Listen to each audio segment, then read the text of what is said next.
What's up, guys? Prince Sports here.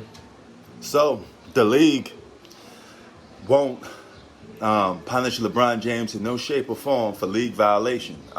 Really, nigga? Now, I can tell you this much. This is star power at its best. The NBA know they need LeBron James for ratings.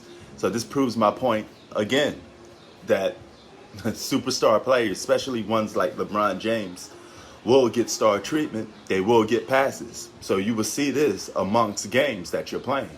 And is it fair? No.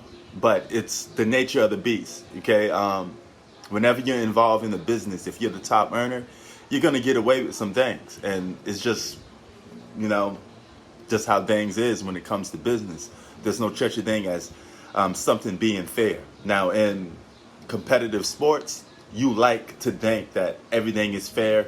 People are playing on an equal battlefield. But as you can see, it's been a lot of situations in sports, in all different sports, where being fair is not always an equal one-on-one type of situation or an equal team-on-team type of situation.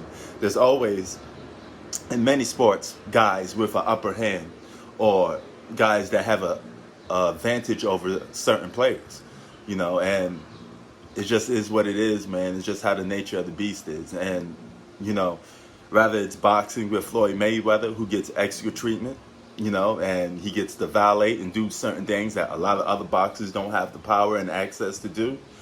LeBron James has the power and access to do certain things that a lot of other NBA players just don't have.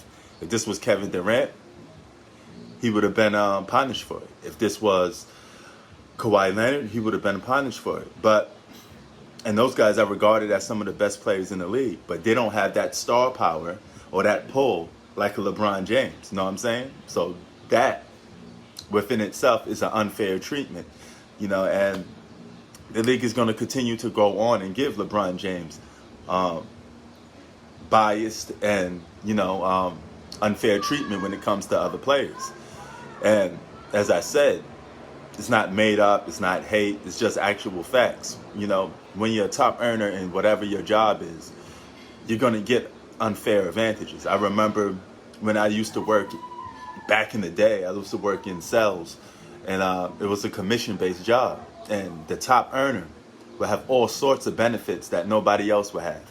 And the boss told one of the workers that was like, hey, man, how come, his name was Howie, how we get to do all this other stuff? And the boss went up to that worker and said, when you earn as much as he do, when you bring in that type of revenue that he does, then maybe you could come and talk to me. So there's levels to this, okay? So NBA is a business. It's a billion-dollar business. They got people to please, they got people to pay, and they got butts in the seats that paid for tickets. They don't have time to suspend players. So LeBron James gets the luxury of violating protocols. He could probably go outside and hang out with a bunch of people, come back and play games, and the NBA will have an excuse for him, just like the media has an excuse for him. You know, whenever LeBron loses, the media has an excuse for him. Whenever LeBron does something that's questionable, the media has an excuse for him. You know, and LeBron has herds of fanboys. They're not as big fanboy communities as some other sport players, but he does have a lot of extreme fanboys and a lot of you guys that don't see reality for what it is. NBA is a business. Prince Sports out. Peace.